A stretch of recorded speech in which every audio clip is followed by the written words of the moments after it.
PM Modi का देवभूमि में धुआंधार प्रचार। ऋषिकेश में बीजेपी प्रत्याशी के पक्ष में की रैली, विपक्ष पर जमकर साधा निशाना।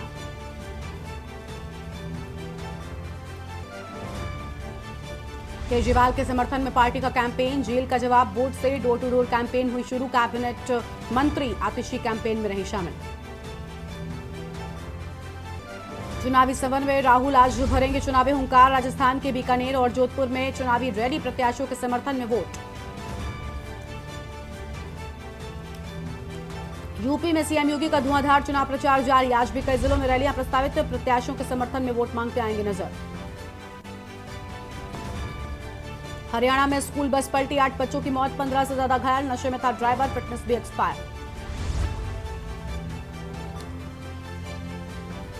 एमपी में गिरे ओले, 8 राज्यों में बारिश के आसार। जम्मू हिमाचल में स्नोफॉल की संभावना। राजस्थान, यूपी और गुजरात में तापमान 40 डिग्री के पार।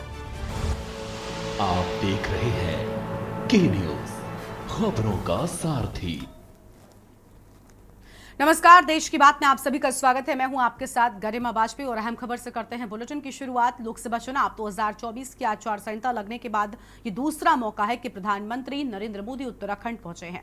ऋषिकेश में चुनावी रैली को संबोधित करते हुए प्रधानमंत्री ने कहा कि कांग्रेस के कमजोर नेतृत्व से देश को बहुत मोर्चे पर नुकसान उठाना पड़ा है। आज भारत का तिरंगा युद्ध क्षेत्र में भी रक्षा की गारंटी बन गया है।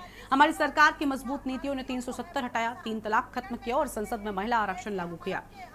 पीएम ने कहा कि कांग्रेस विकास और विरासत की विरोधी है। कांग्रेस ने प्रभुराम के अस्तित्व पर सवाल उठाए हैं। ये कांग्रेस ही है जिसने पहले राम मंदिर का विरोध किया। हम विकसित भारत के संकल्प का सपना पूरा करना है तो कमल खिलाने होंगे, बाकी काम करना मेरी गारंटी है। ये पांचों कमल इसलिए खिलाने हैं क्योंकि हम विकसित भारत का संकल्प लेके चले हैं और विकसित भारत के संकल्प के लिए विकसित उत्तराखंड ये हमारी प्राथमिकता है। और भाइयों बहनों, इस काम के लिए मेरा पल पल आपके नाम है। मेरा पल पल देश के नाम है और मेरी गारंटी है 24/7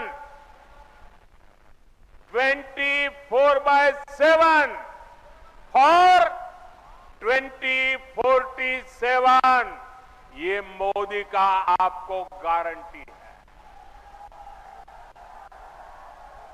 19 अप्रैल को टिहरी गढ़वाल से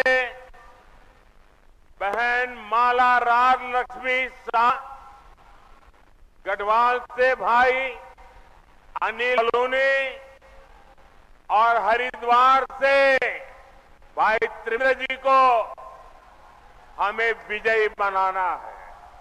लेकिन मेरी अपेक्षा ज्यादा है।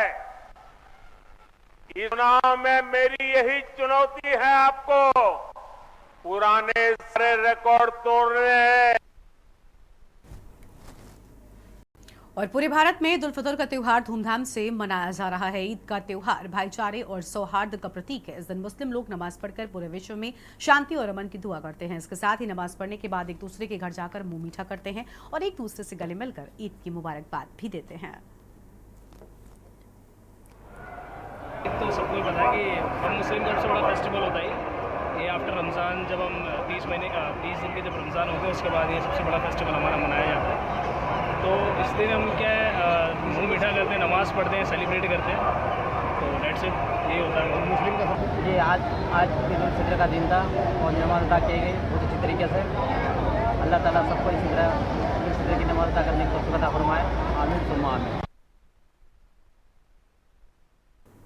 अगली खबर फतेहाबाद से है, जहां पर भाजपा के विजय संकल्प रैली आज मनाई गई है। आपको बता दें कि भाजपा के विजय संकल्प रैली में पूर्व मुख्यमंत्री सीएम मनोहर लाल रैली को संबोधित करेंगे और अशोक तंवर के लिए वोट की अपील। आज रैली की बात सामने आई है। अशोक तंवर के लिए वोट की अपील। अनाज मंडी में आज शाम 4 बजे रैली होगी। तो आज शाम 4 बजे ये रैली होगी और पूर्व सीएम मनोहर लाल रैली को संबोधित करते हुए नजर आएंगे। ये बड़ी जानकारी आपको हम बता रहे हैं, जहां पर अनाज मंडी में आज शाम 4 बजे रैली होगी।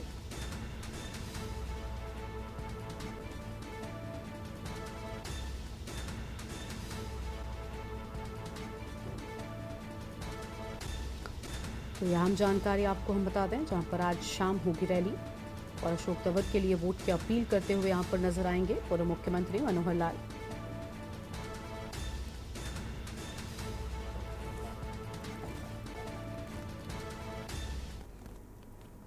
शाहबाद अनाज मंडी के पास से शिव मंदिर शाहबाद में चोरी करने एक आरोपी को किया गया गिरफ्तार और भेजा जेल। कुरुक्षेत्र के शाहबाद हुड़ा चौकी की पुलिस टीम ने अनाज मंडी शाहबाद के पास से शिव मंदिर शाहबाद में चोरी करने के आरोपी को गिरफ्तार कर लिया है। चौकी प्रभारी ने जानकारी देते हुए कहा कि बीते दिनों शाहबाद के शिव मंदिर में चोरी की गई थी, जिसका सीसीटीवी भी सामने आया था और एक चोर उसमें चोरी करते हुए दिखाई दे रहा था। सीसीटीवी के आधार पर शाहबाद अनाज मंडी के पास से एक चोर को गिरफ्तार कर लिया गया है।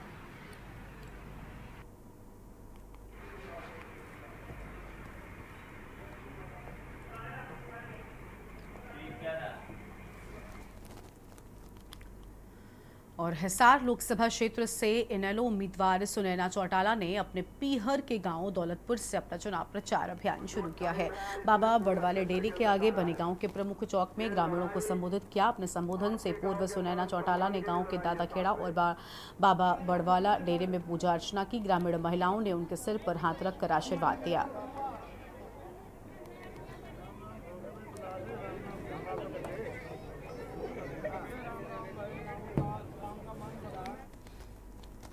अंबाला छावनी के एक व्यापारी के बेटे का शव मिलने के बाद इलाके में सनसनी फैल गई है। परिजनों की माने तो उनका बेटा सुबह लगभग 11 बजे घर पर बोलकर गया था कि होली पर रंग और सामान बेचा था, उसका कलेक्शन करने जा रहा हूं। इसके बाद वो शाम तक घर नहीं लौटा तो परिजनों ने तलाश शुरू की। तलाशी के दौरान डीआरएम ऑफिस के नजदीक एक घर के बाहर मृतक का वाहन खड़ा मिला और जब घर के अंदर देखा तो डेड बॉडी मिलने की बात सामने आई है और मामले की जांच चल रही है। डीएसपी के मुताबिक बॉडी पर कई निशान हैं। तो वहीं घटना की सूचना मिलते ही मौके पर हरियाणा के पूर्व गृह मंत्री अनिल विज भी पहुंचे और अधिकारियों को जांच के निर्देश दिए हैं।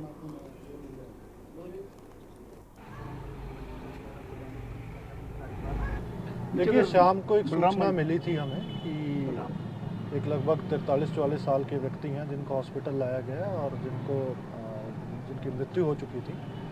तो उसके बाद हम जब हॉस्पिटल आए हैं तो डॉक्टर ने जो बताया है कि कुछ पैरों पे घसीट थी, थोड़ा कान के पीछे हल्का सा ब्लीडिंग हुई है और सेकेंडली उनके कान भी नीले पड़े हुए हैं। तो जो एग्जैक्ट कॉज ऑफ डेथ है वो सुबह पोस्टमार्टम के बाद हमें पता चलेगा और बोर्ड का गठन कर दिया गया है। थ्रू बोर्ड पोस्टमार्टम होगा। हमने रिक्वेस्ट करी है कि थ्रू बोर्ड पोस्टमार्टम हो, वीडियोग्राफी भी करवाएंगे। Exact cause of death after postmortem हम बता पाएंगे। और स्वांग का आटा खाने से एक ही परिवार के 3 सदस्यों की तबीयत खराब हो गई। स्वांग के आटे से बनी रोटी खाने के बाद अचानक से महिला समेत 2 बच्चों की तबीयत बिगड़ गई। इसके बाद तीनों को शहर के निजी अस्पताल में भर्ती कराया गया। गांव शादीपुर निवासी रंजीत ने कहा, परिवार ने माता के व्रत रखे थे। नवरात्रों के पहले दिन उन्होंने स्वांग के आटे के बने पकवान खाए थे। इसके बाद अचानक से उनको चक्कर आने लगे, जिसके बाद तीनों को यमुनानगर के एक निजी हॉस्पिटल में भर्ती कराया गया।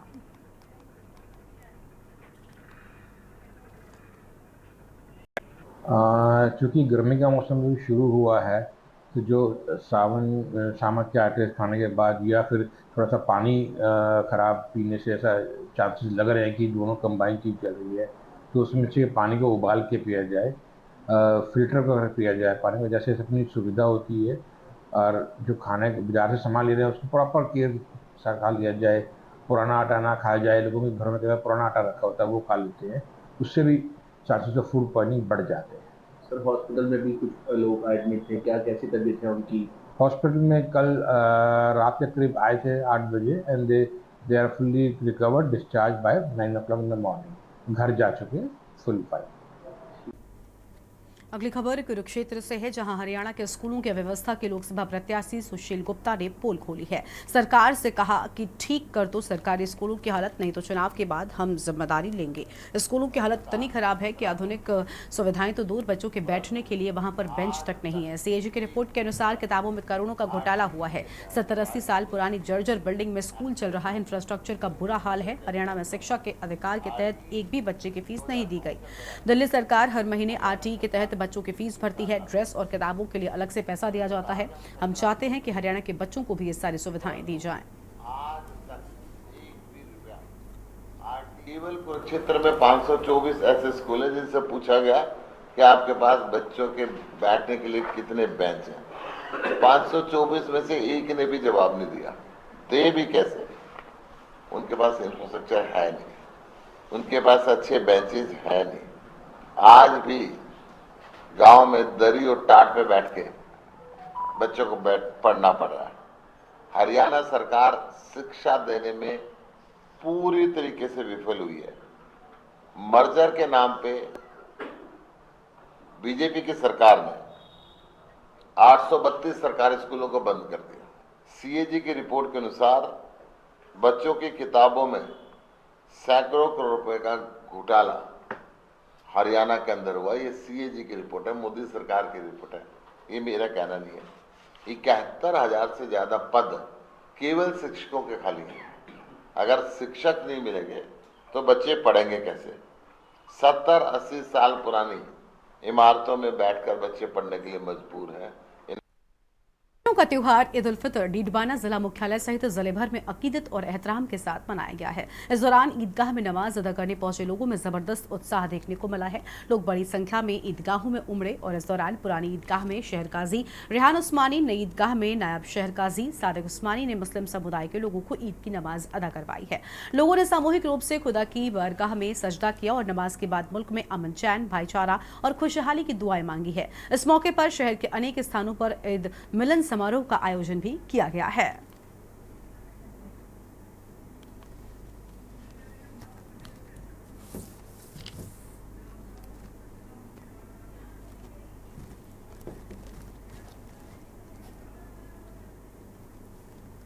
और अब सीधा आपको मध्य प्रदेश के सतना जिला लेकर चलते हैं, जहां पर रक्षा मंत्री राजनाथ सिंह क्या कुछ कह रहे हैं, सुनाते हैं। जब भी चुनाव आता है, अपने घोषणा पत्रों में जो भी वादे करती है वह भारतीय जनता पार्टी अक्षरशः अपने वादों को पूरा करती है। बहनों भाइयों, जो हम कहते हैं वह हम करते हैं। हमारी कथनी और करनी में कभी अंतर नहीं रहा है। इसीलिए मैं कहता हूं कि भारतीय जनता पार्टी यह 24 कैरेट की सोना के समान है। मैं यह दावा नहीं करना चाहता कि भारतीय जनता पार्टी में कोई झूठ बोलता ही नहीं है। होंगे ऐसे लोग, व्यक्ति हो सकते हैं, लेकिन जहां तक पार्टी का सवाल है बहनों भाइयों, पार्टी पर भारत ही नहीं दुनिया का कोई व्यक्ति उंगली उठाकर नहीं कह सकता कोई दाग लगी हुई है। कांग्रेस पार्टी को तो मैं कहता हूं अब यह जंग लगा हुआ लोहा है। 50 वर्षों तक इन्होंने इस हिंदुस्तान में अखंड हुकूमत की है। क्या भारत को शिखर तक नहीं ले जाया जा सकता था? 50 वर्षों का समय यह कम था? लेकिन आपने देखा कि हमारे प्रधानमंत्री मोदी जी ने 10 वर्ष के अंदर बहनों भाइयों करिश्मा करके दिखा दिया।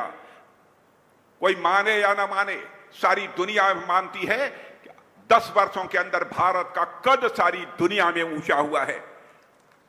पहले हम विदेशों में जाते थे, यदि हम कुछ बोलते थे तो हमारी बातों को जिस गंभीरता पूर्वक लिया जाना चाहिए अंतर्राष्ट्रीय मंचों पर नहीं लिया जाता था।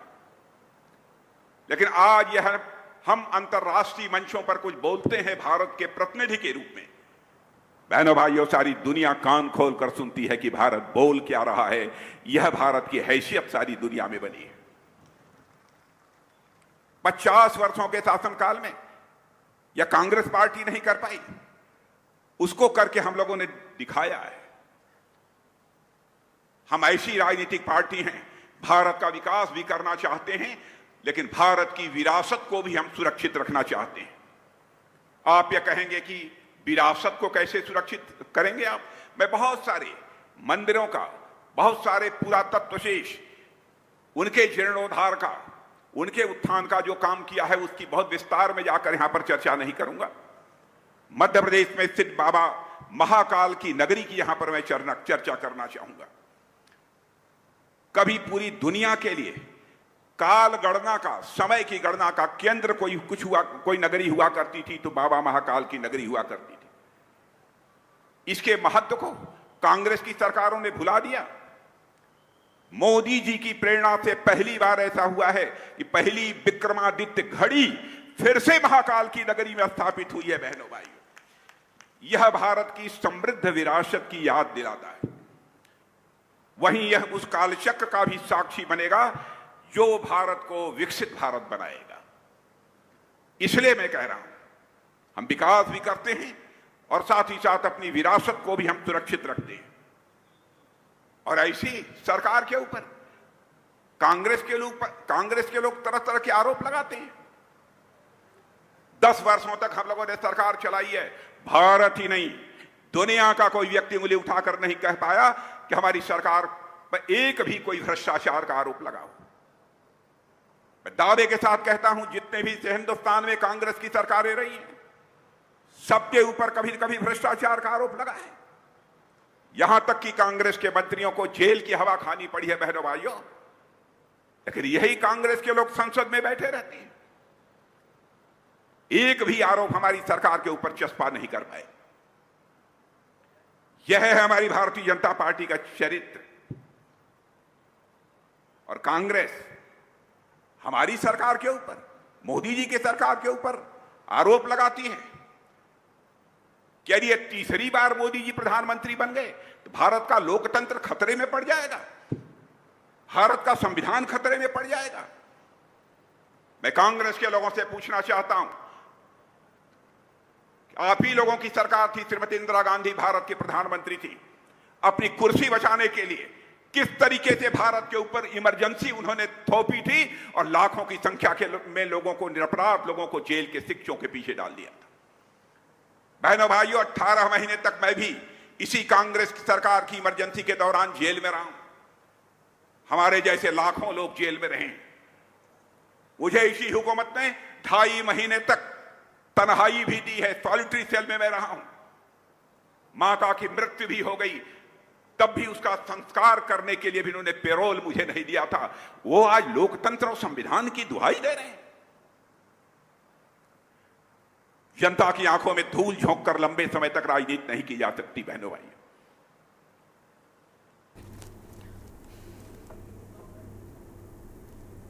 सतना से आप सुन रहे थे रक्षा मंत्री राजनाथ सिंह को, जिनकी ओर से अहम बातें कही गई हैं। अब आगे बढ़ते हैं खबरों की ओर। खबर हनुमानगढ़ से है, जहां पर जिला विशेष टीम और टिब्बी पुलिस ने बड़ी कार्रवाई करते हुए एक हिस्ट्री शीटर से हथियारों का जखीरा बरामद करने में सफलता हासिल की है। इस संबंध में प्रेस वार्ता में जानकारी देते हुए पुलिस अधीक्षक विकास सांगवान ने कहा कि टिब्बी पुलिस और जिला विशेष टीम ने हिस्ट्री शीटर उग्रसेन से 2 राइफल, 4 देसी कट्टे, कारतूस, 250 ग्राम अफीम और 6,63,000 रुपए बरामद किए हैं। एसपी के अनुसार पूर्व में भी कई मुकदमे दर्ज हैं। आरोपी से पूछताछ की जा रही है।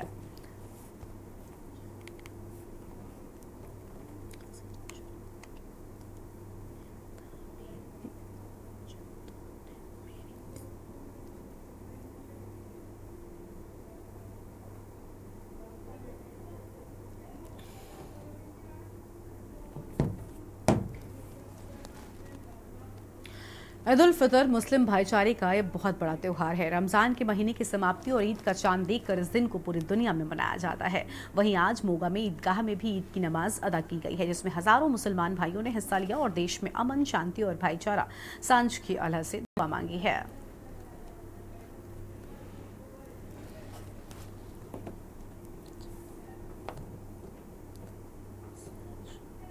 ਸਾਰਿਆਂ ਨੂੰ ਜੀ ਈਦ ਉਲ ਫਿਤਰ ਦੀਆਂ ਬਹੁਤ-ਬਹੁਤ ਮੁਬਾਰਕਬਾਦਾਂ ਔਰ ਈਦ ਉਲ ਫਿਤਰ ਦੀ ਬਹੁਤ-ਬਹੁਤ ਵਧਾਈ ਦੇਸਾਂ ਵਿਦੇਸਾਂ ਬੈਠੇ ਪੰਜਾਬੀਆਂ ਨੂੰ, ਸਮੂਹ ਮੁਸਲਿਮ ਭਾਈਚਾਰੇ ਨੂੰ, ਸਿੱਖ ਭਾਈਚਾਰੇ ਨੂੰ, ਈਸਾਈ ਨੂੰ, ਬੋਧੀਆਂ ਨੂੰ, ਹਿੰਦੂ ਭਾਈਚਾਰਿਆਂ ਨੂੰ ਬਹੁਤ-ਬਹੁਤ ਈਦ ਦੀਆਂ ਮੁਬਾਰਕਾਂ। ਮੋਗਾ ਵਿਧਾਨ ਸਭਾ ਹਲਕੇ ਦੀ ਸਮੂਹ ਸੰਗਤ ਵੱਲੋਂ ਈਦ ਮੁਬਾਰਕ ਕਹਿਣਾ ਸਾਰੇ ਮੁਸਲਿਮ ਭਾਈਚਾਰੇ ਨੂੰ, ਸਾਰੇ ਇਸਲਾਮ ਧਰਮ ਨੂੰ, ਜੋ ਹਜ਼ਰਤ ਮੁਹੰਮਦ ਸਾਹਿਬ ਨੇ ਇਨਸਾਨੀਅਤ ਦਾ ਰਸਤਾ ਦਿਖਾਇਆ, ਸਾਰੀ ਦੁਨੀਆ ਨੂੰ ਸੁੱਖ ਸ਼ਾਂਤੀ ਅਤੇ ਭਾਈਚਾਰਕ ਸਾਂਝ ਦੇ ਨਾਲ ਆਪਣਾ ਜੀਵਨ ਜਿਉਂਦਿਆਂ ਆਪਣੇ ਪਰਿਵਾਰ ਦੀ ਭਲਾਈ ਵਾਸਤੇ, ਆਪਣੇ ਦੇਸ਼ ਦੀ ਭਲਾਈ। ਬਿਸਮਿल्लाहिर्रहमानिर्रहीम। ਅੱਜ ਰਮਜ਼ਾਨ ਮੁਬਾਰਕ ਦੇ 30 ਰੋਜ਼ਿਆਂ ਬਾਅਦ ਅੱਜ ਈਦ ਉਲ ਫਿਤਰ ਦਾ ਤਿਉਹਾਰ ਸਾਰੀ ਦੁਨੀਆ ਵਿੱਚ ਬੜੇ ਹਰਸ਼ੋ ਉਲਾਸ ਨਾਲ, ਬੜੀ ਧੂਮ-ਧਾਮ ਨਾਲ ਮਨਾਇਆ ਜਾ ਰਿਹਾ ਤੇ ਅਸੀਂ ਮੁਸਲਿਮ ਵੈਲਫੇਅਰ ਕਮੇਟੀ ਜ਼ਿਲ੍ਹਾ ਮੋਗਾ ਵੱਲੋਂ ਅੱਜ ਮੋਗਾ ਦੀ ਈਦਗਾਹ ਵਿੱਚ ਨਮਾਜ਼ ਪੜ੍ਹੀ ਗਈ ਹੈ। ਅਸੀਂ ਆਪਣੀ ਕਮੇਟੀ ਵੱਲੋਂ, ਆਪਣੇ ਮੋਗਾ ਦੇ ਮੁਸਲਿਮ ਭਾਈਚਾਰੇ ਵੱਲੋਂ ਸਾਡੇ ਦੇਸ਼ ਵਿੱਚ ਵਸਦੇ ਹੋਏ ਸਾਰੇ ਧਰਮਾਂ ਦੇ ਲੋਕਾਂ ਨੂੰ।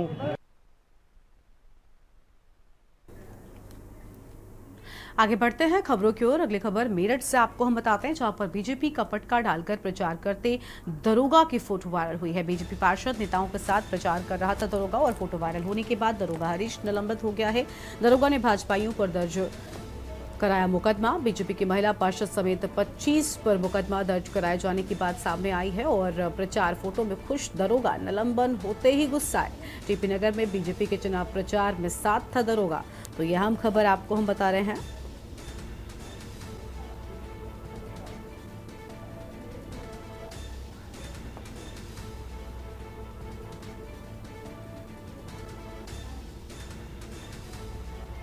फिलहाल ये बड़ी जानकारी आपको हम बता दें।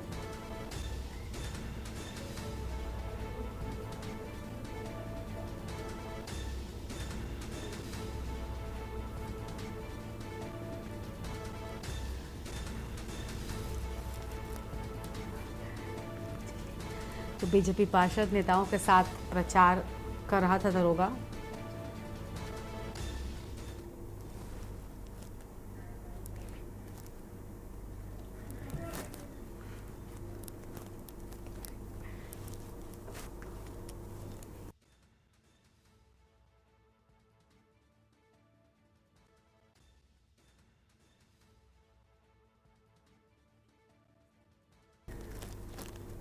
अगली खबर आगरा से आपको हम बताते हैं, जहां पर फतेहपुर सीकरी कांग्रेस प्रत्याशी का अटपटा बयान सामने आया है। पहले भी बांटता था और अब भी बांटूंगा गरीबों को रुपए। अपनी पेंशन बांट रहा अधिकारियों को क्या परेशानी, जीता तो देश का सबसे अलग सांसद बनकर दिखाऊंगा। करना पड़ेगा सभी सरकारी विभागों को विकास के काम। जीत का आंकड़ा देखकर सभी हैरान हो जाएंगे। तो ये अटपटा बयान सामने आया है। उन्होंने कहा कि जीता तो देश का सबसे अलग सांसद बनकर दिखाऊंगा। यह आम खबर आपको हम आगरा से बता रहे हैं। उन्होंने कहा कि अपनी पेंशन बांट रहा हूं, अधिकारियों को भला इससे क्या परेशानी है, और कहा कि अगर मैं जीतता हूं तो देश का सबसे अलग सांसद बनकर दिखाऊंगा और सभी विभागों को विकास के काम करने पड़ेंगे। यह हम जानकारी आपको हम बता रहे हैं, और कहा कि जीत का आंकड़ा देखकर सभी हैरान हो जाएंगे। आगरा से खबर, फतेहपुर सीकरी कांग्रेस प्रत्याशी का अटपटा बयान सामने आया है। ये बड़ी जानकारी आपको हम बता रहे हैं। अपनी पेंशन बांट रहा, अधिकारियों को भला क्या परेशानी है, सारी बड़ी बातें सामने आई हैं, और कहा कि अगर जीता तो देश का सबसे अलग सांसद बनकर दिखाऊंगा। अपनी पेंशन बांट रहा हूं, अधिकारियों को क्या परेशानी है, ये सारी बड़ी बातें सामने आई हैं, और कहा कि जीता तो देश का सबसे अलग सांसद बनकर दिखाऊंगा।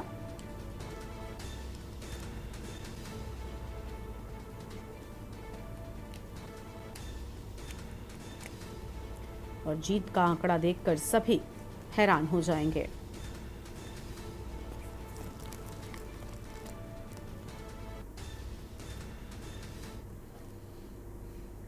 अगली खबर फर्रुखाबाद से है, जहां पर किसान यूनियन ने घेरा थाना। किसान के जहर खाने के मामले में नहीं दर्ज हुआ मुकदमा। ठोस अपशिष्ट प्रबंधन बनाने को लेकर खाया था जहर। मामले में मुकदमा दर्ज करने को दी थी तहरीर। ये बड़ी जानकारी आपको हम बता रहे हैं, जहां पर मामले में मुकदमा दर्ज करने को तहरीर दी थी और ठोस अपशिष्ट प्रबंधन बनाने को लेकर खाया था जहर। यह हम खबर आपको हम बता दें। मामले में मुकदमा दर्ज करने को दी थी तहरीर।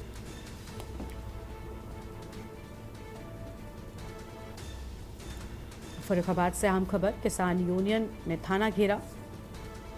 किसान के जहर खाने में मामला नहीं हुआ था दर्ज।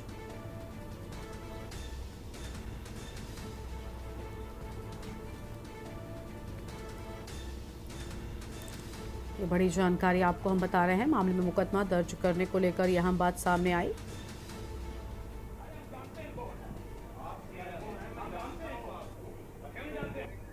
कल आश्वासन दिया था तो मैंने धरना खत्म कर दिया, उनकी बात मानी, लेकिन इन्होंने, हमने कहा भाई मुकदमा तो कायम कर लो। नहीं साहब जांच करेंगे। तो मैंने कहा तहरीर तुमको दी है तो मुकदमा कायम कर लो, हम चले जाएंगे। पता नहीं हड़कड़ी में पकड़े नहीं कर रहे हैं। हम उसी तरह से फिर धरने पे बैठ गए, और जब तक मुकदमा कायम नहीं हो जाएगा हम यहाँ से नहीं जाएंगे। हम 2 घंटे का टाइम और उनको दे रहे हैं। 2 घंटे के बाद कोई रणनीति बनेगी और रणनीति बन के हम विचार करेंगे हमें क्या करना चाहिए, कैसे इनसे पेश आया जाए। अब हमें वही करेंगे जो चाह रहे हैं, वही हम करेंगे। अगली खबर हमीरपुर से है, जहां पर हमीरपुर परिवार न्यायालय की पीठासीन अधिकारी आराधना रानी का स्थानांतरण आदेश जारी होते ही वकीलों में हर्ष की लहर दौड़ गई। वकीलों ने कचहरी में एक दूसरे का मुंह मीठा कराते हुए जोशीले नारे लगाए। बता दें कि पीठासीन अधिकारी की कार्यशैली से नाराज वकीलों ने 33 दिनों तक हड़ताल की। बीते माह वकीलों के प्रतिनिधिमंडल ने हाईकोर्ट के प्रशासनिक न्यायाधीश से मिले आश्वासन के बाद हड़ताल समाप्त की थी। डिस्ट्रिक्ट बार संघ के अध्यक्ष Phool Singh Kushwaha, progressive and practising bar संघ के अध्यक्ष राजवेंद्र सिंह की अगुवाई में 20 फरवरी से वकीलों का कार्य बहिष्कार हड़ताल शुरू हुई, जो कि 4 मार्च को क्रमिक अनशन में तब्दील हो गई। हमारा ये है कि हम लोगों ने 33 दिन आंदोलन किया आराधना रानी के विरोध में, जो परिवार न्यायालय के न्यायाधीश हैं उनको हटाए जाने के संबंध में। और इसके बाद हम लोग एजे साहब के यहाँ मिले, हाईकोर्ट गए। उन्होंने हमको आश्वासन दिया था कि अप्रैल के पहले सप्ताह तक उनका स्थानांतरण कर दिया जाएगा। और आज उनकी लिस्ट आ गई है, उनका यहाँ से स्थानांतरण बस्ती के लिए हो गया। इसलिए हम लोग बहुत खुश हैं और हमारी मांग पूरी हुई। इसमें हम हाईकोर्ट को भी धन्यवाद देते हैं कि उन्होंने हमारी मांग को। कौशाम्बी के दुर्गादेवी इंटर कॉलेज ओझा मजनपुर में कक्षा 9 के लिए स्कूली छात्र छात्राएं प्रवेश परीक्षा देने आए थे, जहां प्रवेश परीक्षा के दौरान ही उनको भाजपा सरकार के पोस्टर और अन्य कागजात लिफाफे में भरवाने का आदेश दिया गया, जिन्हें स्कूली बच्चे जबरन भरते हुए नजर आए, जिसकी फोटो सोशल मीडिया पर जमकर वायरल हो रही है। प्रशासन की इतनी मुस्तैदी के बावजूद अगर इंटर कॉलेज के अंदर भाजपा का ये पोस्टर और लिफाफा भरने का कार्य किया जा रहा है, तो कहीं न कहीं इसमें प्रशासन द्वारा तैनात की गई एफएसटी और एसएसटी टीमों की नाकामयाबी दिखाई पड़ती है।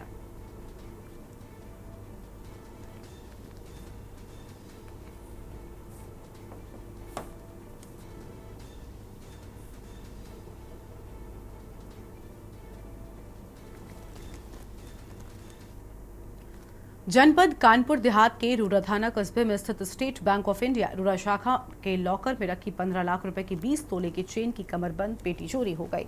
लॉकर मालकिन की बेटी ने मामले की सूचना पुलिस को दी है। घटना की सूचना मिलने के बाद थाना प्रभारी एसएन सिंह ने बैंक पहुंचकर लॉकर का निरीक्षण कर बैंक शाखा प्रबंधक सहित अन्य कर्मियों से पूछताछ शुरू कर दी। ग्रामकारी गलवारी निवासी माया गौर ने कहा, एसबीआई शाखा रूरा में उनका लॉकर काफी समय से है और पीड़िता का कहना है कि साल 2018 में उक्त लॉकर में 20 तोले सोने की कमरबंद पेटी रखी थी।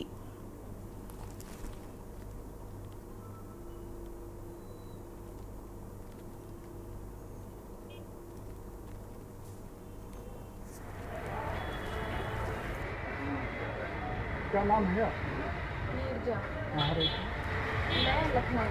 क्या मामला है? मेरी मदर का एसबीआई में लॉकर है, तो उन्होंने जब कल अपना लॉकर ऑपरेट किया तो इसमें से उनके 20 तोले का सामान गायब है। कौन सी शाखा में? ये रूरा कितने में? State bank Rura. तो 20 तोले का जो है पैर मतलब कमर की कर दी। इसी मामले को लेकर आप? हाँ। मैनेजर क्या?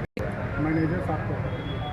मैनेजर तो कल इन्होंने मेरे को मेरी मदर के साथ लॉकर जो है ऑपरेट करने दिया था, चेक करने दिया था। यूपी के कौशाम्बी जिले में ईद उल फितर की नमाज ईदगाह से लेकर अलग अलग मस्जिदों में अदा की गई है। बुधवार की शाम भारत में ईद के चांद का दीदार हुआ और लोगों ने एक दूसरे को गले लगकर ईद की बधाई दी है। तो वहीं आज देश भर में ईद का त्यौहार मनाया जा रहा है। सिराथू इलाके में जिले की सबसे बड़ी ईदगाह है, जहां पर लगभग 5000 से ज्यादा लोगों ने नमाज अदा की है। इस मौके पर जिला प्रशासन भी मुस्तैद दिखाई दिया है।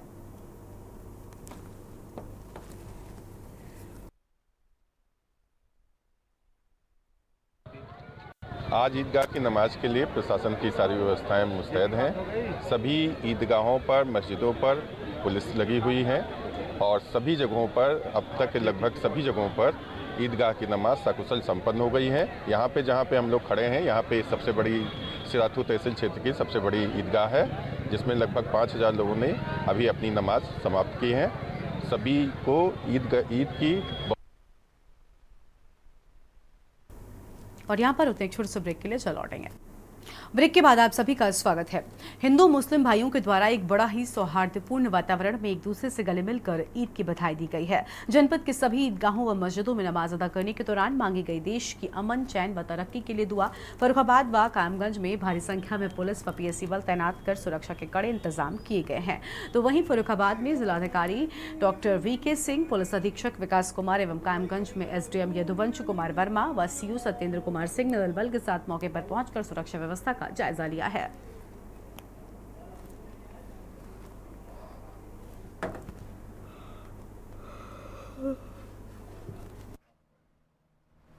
खुद ही देख रहे हैं कि ईदगाह के में लोग जो है शांतिपूर्ण ढंग से सारा नमाज समाप्त हो गया और हम और कप्तान साहब और बाकी जो है पुलिस प्रशासन के सारे अधिकारी लगे हुए हैं।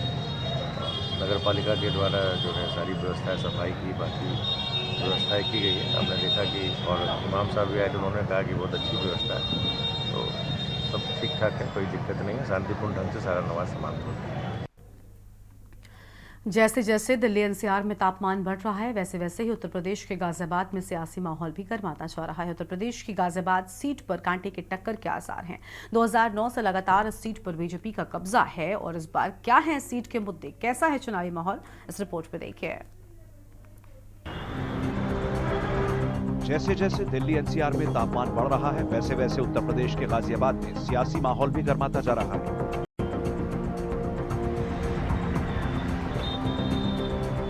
2008 में परिसीमन के बाद गाजियाबाद लोकसभा क्षेत्र में लोनी, साहिबाबाद, गाजियाबाद शहर, मुरादनगर और धौलाना विधानसभा सीट शामिल है।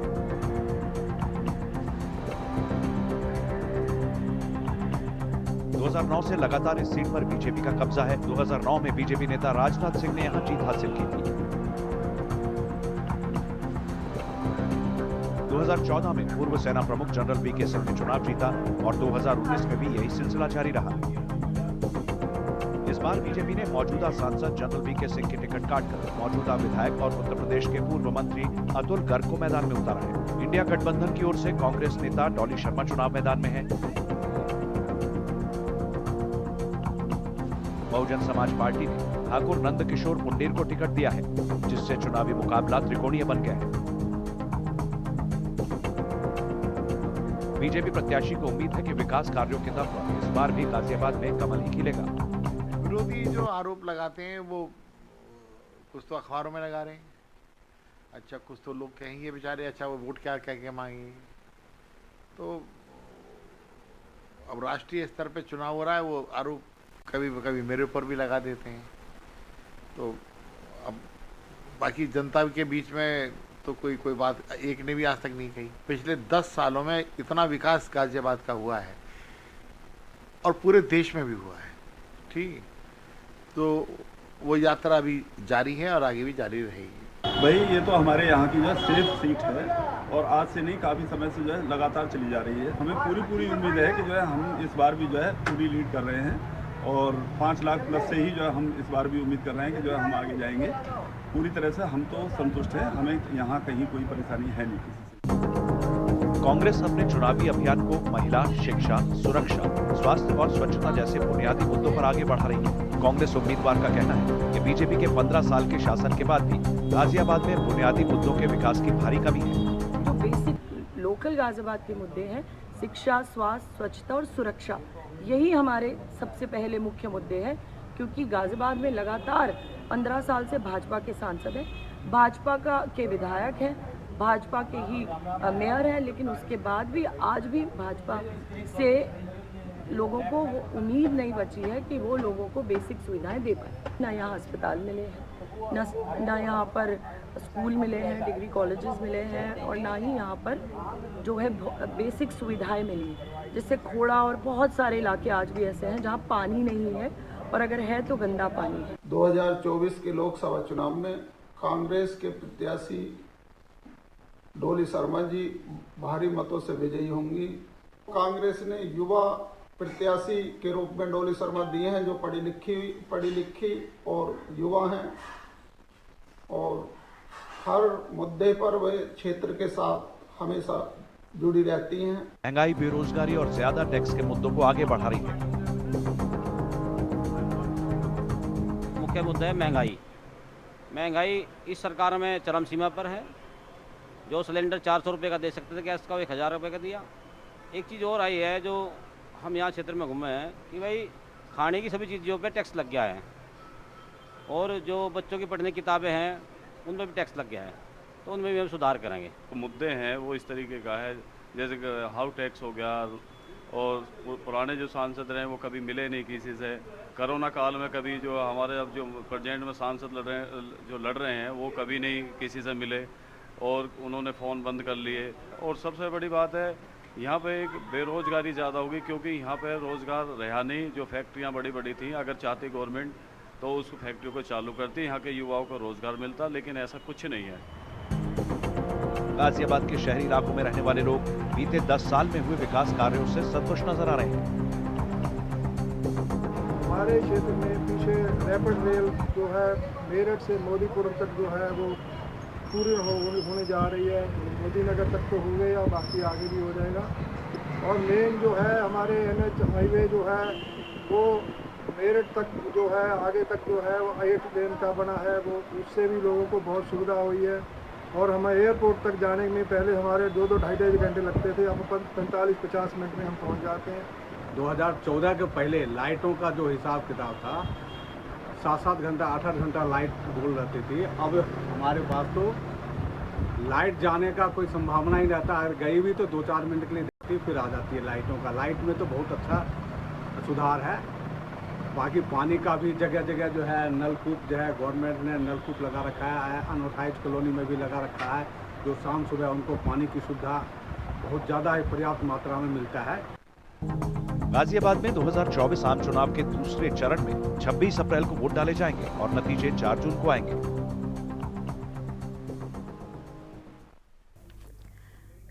पूरे देश में ईद का पर्व बड़े ही धूमधाम के साथ मनाया जा रहा है। हम आपको 2 जगह की तस्वीरें दिखाते हैं, जिसमें से ये पहली तस्वीर आगरा से है, जहां शाही जामा मस्जिद में लोगों ने नमाज अदा की है, तो वहीं दूसरी तस्वीर बहराइच से है, जहां मुस्लिम भाइयों ने गले मिलकर एक दूसरे को ईद की बधाई दी है। ईद की नमाज जो है सफल संपन्न की गई है, अदा हुई है, और जो नमाजी हैं जैसा कि आप देखिए समस्त आगरा जनपद वासियों को पुलिस की तरफ से ईद के त्यौहार की शुभकामनाएं। और विभिन्न स्थानों पर ईद की नमाज जो है सफल संपन्न की गई है, अदा हुई है, और जो नमाजी हैं जैसा कि आप देख रहे हैं यहाँ पर अपनी नमाज अदा करने के बाद वापस अपने अपने स्थानों पर जा रहे हैं, और पूरा हर्षोल्लास का त्यौहार का माहौल है। किसी भी प्रकार की कोई अप्रिय सूचना नहीं है, और बहुत ही अच्छे से यहाँ पर नमाज मनाई जा रही है। अगले 3 दिन तक सर किस तरह की व्यवस्था रहेगी? देखिए हर जगह व्यवस्था पुलिस की प्रॉपर चौबंद है। आप देख रहे हैं यहाँ पुलिस का प्रॉपर डिप्लॉयमेंट है। लगातार जो पीस कमेटी की मीटिंग्स हैं उनसे बात करने के बाद हमने जो है फोर्स लगाई भी है, और कम्युनिटी संवाद में है, हर तरीके से नज़र भी रखी जा रही है। किसी भी प्रकार की कोई समस्या वाली बात नहीं। देखिए सभी को ईद की दिली मुबारकबाद, और तमाम लोगों को ईद की खुशियाँ, और ईद के साथ साथ अमन और शांति रहे हिंदुस्तान में। लोग प्यार मोहब्बत से ईद मनाएं। सभी दुनिया वासियों को, देशवासियों को, प्रदेशवासियों को हमारी तरफ से और आप सब की तरफ से ईद की बहुत बहुत मुबारकबाद। एक बरसों अब इस पे क्या कह सकते हैं, हो सकता है चुनाव एक वजह हो, ये भी एक वजह हो सकती है, मगर ये परंपरा रही है कि जो सबसे बड़े अधिकारी हैं ज़िले के, वो यहाँ मौजूद रहे हैं। जब से मैंने होश संभाला है तब से मैंने देखा है। हो सकता है चुनाव भी एक वजह हो सकती है या कोई और वजह हो सकती है, मगर परंपरा रही, उसके बारे में क्या कह सकते हैं। देखिए समस्त आगरा जनपद, पूरे उत्तर प्रदेश में ईद की नमाज बड़े ही अदब और शांतिपूर्ण तरीके से अदा की गई है। पहली तस्वीर हम आपको दिखाते हैं बरेली से, जहां आंवला में नमाजियों ने नमाज की है, तो वहीं दूसरी तस्वीर एटा से है, जहां कड़ी सुरक्षा के बीच नमाज अदा की गई से है, और यहाँ पर ईदगाह में ईद की नमाज संपन्न की गई है। तो 3 तस्वीरें आपके टीवी स्क्रीन पर आपको हम दिखा रहे हैं। बरेली, एटा और मुरादाबाद से तस्वीरें हैं।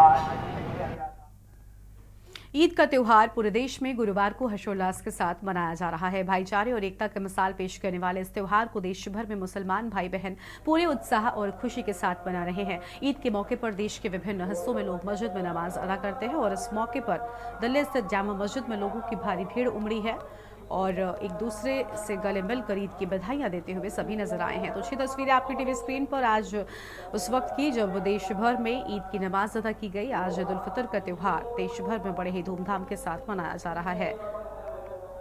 दिल्ली, मुंबई, पटना, जयपुर, कोलकाता और भोपाल की तस्वीरें आपको हम दिखा रहे हैं।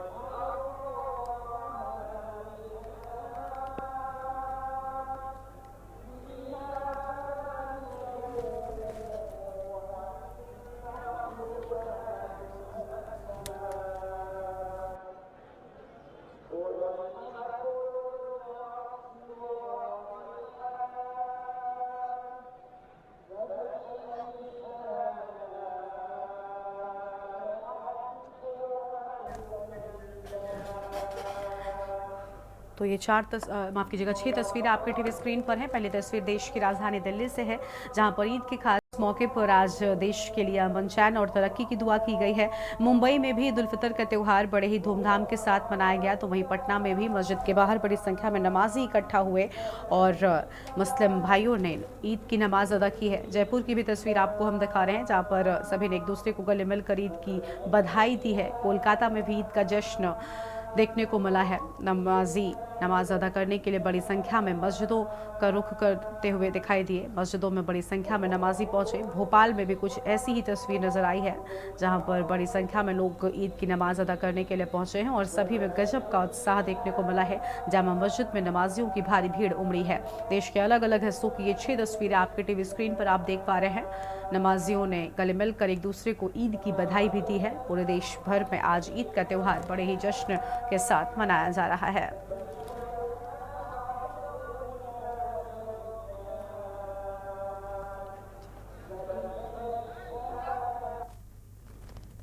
आगे बढ़ते हैं खबरों की ओर। अगली खबर देश की राजधानी दिल्ली से आपको हम बताते हैं। दिल्ली से प्रधानमंत्री मोदी ने महेंद्रगढ़ हादसे पर दुख व्यक्त किया है।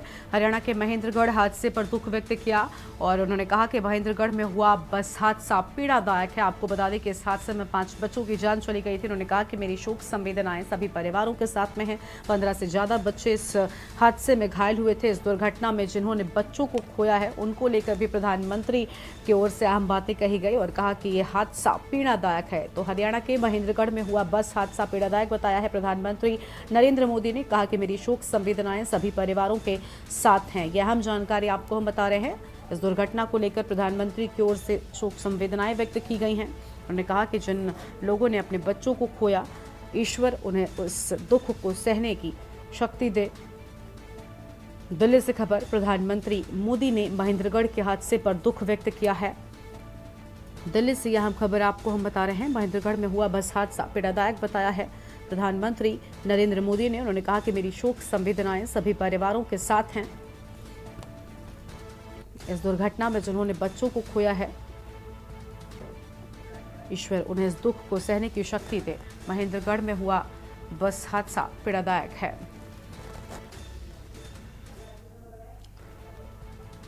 और हरियाणा के महेंद्रगढ़ में हुए इस हादसे को लेकर खुद राष्ट्रपति द्रौपदी मुर्मू ने भी शोक व्यक्त किया है। दिल्ली से खबर आपको हम बता रहे हैं। राष्ट्रपति द्रौपदी मुर्मू ने दुख व्यक्त किया है। हरियाणा के महेंद्रगढ़ में स्कूल बस ओवरटेक करने के चलते पलट गई, जिसमें 5 बच्चों की जान चली गई जबकि 15 बच्चे घायल हुए थे। और इस हादसे को लेकर खुद राष्ट्रपति द्रौपदी मुर्मू ने भी शोक व्यक्त किया है। ईश्वर दिवंगत आत्माओं को शांति दी। घायल बच्चों के शीघ्र स्वस्थ होने की कामना भी की है राष्ट्रपति द्रौपदी मुर्मू ने। दिल्ली से खबर। राष्ट्रपति द्रौपदी मुर्मू ने दुख व्यक्त किया है। दिल्ली से बड़ी जानकारी आपको हम बता रहे हैं। इस हादसे को लेकर राष्ट्रपति की ओर से दुख व्यक्त किया गया और इस घटना को, इस हादसे को हृदय विदारक बताया है राष्ट्रपति द्रौपदी मुर्मू ने। ईश्वर शोक संतप्त परिजनों को शक्ति प्रदान करे।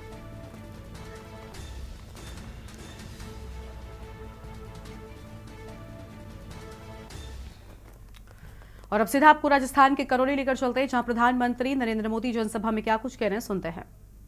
मिशन फॉर ऑयल सीड शुरू किया है।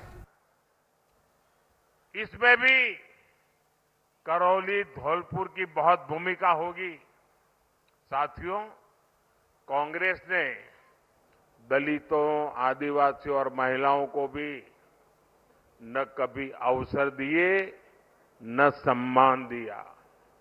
भाजपा ने देश के 50 करोड़ से ज्यादा गरीबों के जनधन खाते खुलवाए। हमने 11 करोड़ परिवारों के लिए शौचालय बनवाए।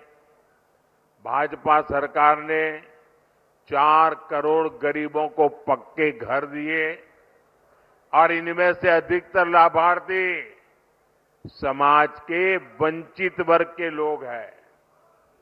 ज्यादातर पीएम आवास घर की महिलाओं के नाम पर है। भाजपा ने करोड़ों बहनों को उज्ज्वला सिलेंडर देकर उन्हें धुएं से बचाया है। अब हम देश में 3 करोड़ लखपति दीदी बनाने के लिए काम कर रहे हैं।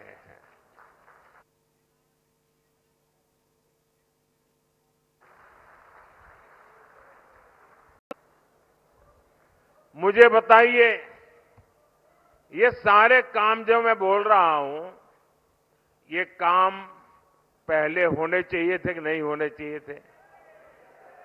देश आजाद होने के तुरंत बाद ये काम पूरे करने चाहिए थे कि नहीं करने चाहिए थे? ये काम भी नहीं किया इन्होंने। ये काम भी मुझे करना पड़ रहा है।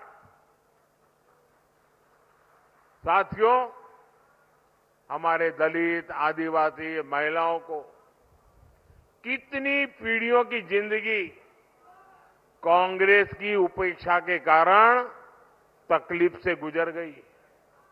लेकिन आज गरीब का बेटा 10 साल से प्रधान सेवक है तो गरीब को कितनी ही परेशानियों से मुक्ति मिली है। साथियों, आपको पता है, विकसित भारत के सपने को पूरा करने के लिए मेरा हर पल, हर क्षण देश के लिए है। पल पल आपके नाम, हर पल देश के नाम। और इसलिए मैं तो कहता हूं 24/7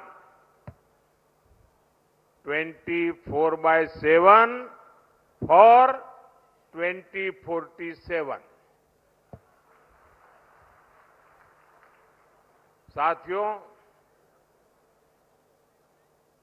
जो लोग हमारा घोर विरोध करते हैं, ये परिवारवाद और भ्रष्टाचार के दलदल में डूबी कांग्रेस जनता की मजबूरियों में मुनाफा खोजती है। राजस्थान में पानी के संकट को बड़ा बनाने वाली कांग्रेस ही है। केंद्र सरकार ने हर घर पानी पहुंचाने के लिए जल जीवन मिशन शुरू किया। उसमें भी कांग्रेस ने भ्रष्टाचार किया। आज हमारे प्रयासों से करौली धौलपुर के 1.5 लाख घरों में पानी पहुंचा है। और अभी भजन लाल जी बड़ा विस्तार से वर्णन कर रहे थे। जिस ईआरसीपी प्रोजेक्ट को कांग्रेस सरकार ने वर्षों से लटकाया था, उसे भी भजन लाल जी की सरकार ने 100 दिन के भीतर ही पास करवा दिया। और इसका बड़ा लाभ करौली धौलपुर को मिलेगा। हरियाणा के साथ हुए समझौते से राजस्थान ने कई जिलों तक पानी पहुंचेगा। और मैं आपको बताना चाहता हूं, ये संभव इसलिए हुआ क्योंकि हरियाणा में भी बीजेपी की सरकार है और राजस्थान में अब बीजेपी की सरकार लाए, तो हमने मिलजुल करके रास्ता निकाला। केंद्र में भी हम बैठे थे। आपको याद होगा, हिंदुस्तान में बहुत सारे राज्य हैं जो पड़ोसी राज्य के साथ पानी के मुद्दे पर पिछले 30 40 साल से लड़ाई चल रही है और वो पानी समंदर में जा रहा है, लड़ाई चल रही है। मुझे याद है गुजरात में नर्मदा योजना, हमने कैनाल बनाई और बिना कोई झगड़ा, बिना कोई मनमुटाव गुजरात ने राजस्थान को जो पानी मिलना चाहिए वो कैनाल बनते ही पानी देना शुरू कर दिया और गुजरात से सटे हुए जो जिले हैं वहां पानी पहुंच गया। और मुझे याद है उस समय बरोसी शेखावत जसवंत सिंह जी गुजरात आए थे, मैं मुख्यमंत्री था और उन्होंने मेरी बहुत बधाई की, बहुत अभिनंदन किया। मैंने कहा क्या है, आप तो मुझसे बड़े हैं। बोले जी पानी देना एक कितनी बड़ी बात होती है और आपने पानी पहुंचाया है, राजस्थान कभी भी आपको भूलेगा नहीं। ये शब्द उस दिन थे। मैं गुजरात से आता हूं, पानी की दिक्कत क्या होती है मैं भली भांति समझता हूं। राजस्थान पानी की कैसी मुसीबतों से गुजरता है मैं भली भांति समझता हूं और इसलिए समस्या का समाधान खोजने के लिए कोई न कोई रास्ते खोजते रहते हैं। हम हाथ जोड़ करके बैठे नहीं रहते। साथियों, कांग्रेस तो आप सुन रहे थे प्रधानमंत्री नरेंद्र मोदी को राजस्थान के करौली से, जहां पर वो जनता से आम बातें और करते हुए नजर आए हैं। जनसभा में बड़ी संख्या में आज भारी भीड़ भी देखने को मिली थी। देश की बात में फिलहाल इतना ही। तमाम बड़ी खबरों के लिए आप देखते रहिए के न्यूज इंडिया। नमस्कार। आप देख रहे हैं के न्यूज, खबरों का सारथी।